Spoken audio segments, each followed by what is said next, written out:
Hello, my name's Steve Beckles-Abussier and welcome to my program, Don't Believe Everything You Think. And welcome to Module 1.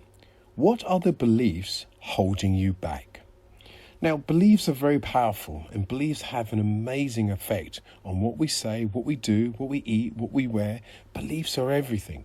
So in this module, we're going to be breaking down beliefs, where they come from and how we can overcome some self-defeating beliefs and habits that we have. So first of all, we're going to look at how do your beliefs determine what you gain in life? And then we're going to look at 5 steps to overcoming self-defeating habits. Now, if you noticed, I didn't say beliefs, I said habits. And we'll talk about that more in this module. So let's get going. Here we have a couple walking across a bridge. Now, the bridge looks quite high up, but they're walking across the bridge. It doesn't seem like they're concerned. I mean, I can't totally tell, but you can see they're walking across the bridge. Now, I'm guessing they're walking across the bridge because they have a belief that they're okay. Obviously, they wouldn't otherwise. I think the guide has probably said to them they'll be okay, and maybe one of them or maybe both of them have crossed a bridge similar to that before. Beliefs are basically knowing what will happen based on your experiences and what you've been told. Okay, and the key 2 words here are experiences and what you've been told. Now, here's a question. If I ask you what this was, you'd probably say to me a basketball. Yeah, you'd probably give me a strange look as well. But I would ask you a question. How do you know that's a basketball? Now, I would be able to say to you, and answer my own question, is I know you know that's a basketball because of what you've been told. Let me explain. Remember I said earlier, beliefs are based on experiences and what you've been told? You know that's a basketball because maybe at a young age your mum or your dad said to you, go and pass me the basketball. You went across the basketball, you picked it up and you were told, yes, well done, you've got the basketball. Now, you might be wondering, why am I talking about this? If I called that a banana from now on, would the basketball bounce any differently? And the obvious answer would be, well, no. Because the basketball doesn't know what it is. It's a label to make life easy for you, for me, for whoever you're directing to pick up the basketball. So if I said to you, oh, could you pick up the basketball over there and it's on the floor, it would be quite easy for them to pick it up because they know what a basketball is. Now listen, it's a label to make life easy for us, okay? But this is important, this next question, is what label have you been given by the people to make life easy for them? Now, people's opinions have a massive effect on our belief systems. And this quote, which I think is very important, which I want you to bear in mind, is not to let other people's beliefs become your reality.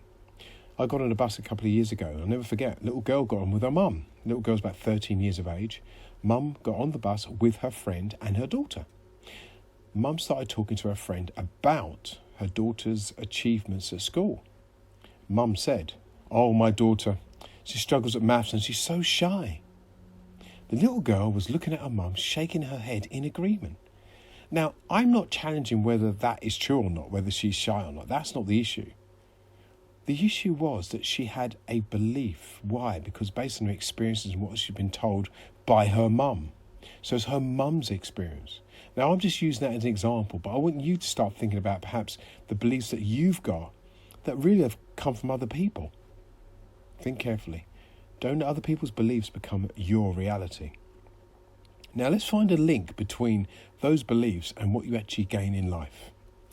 Here's a gentleman, his name is Jake, and he believes work is a nightmare. In other words, he just doesn't like work, okay? He's under a lot of stress, doesn't like it.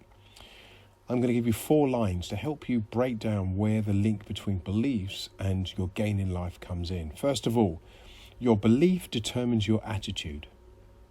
So, I'm just guessing if one of Jake's friends was to ask him about work at the weekend, he would turn around and say, mate, can we just talk about something else? I just don't want to talk about it. In other words, the belief would affect his attitude.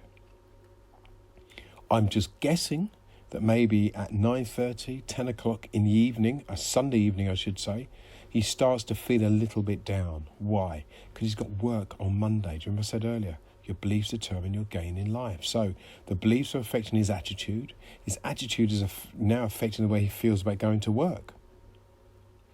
How you feel determines how you act. Now, this is very important because now it's turned into an action.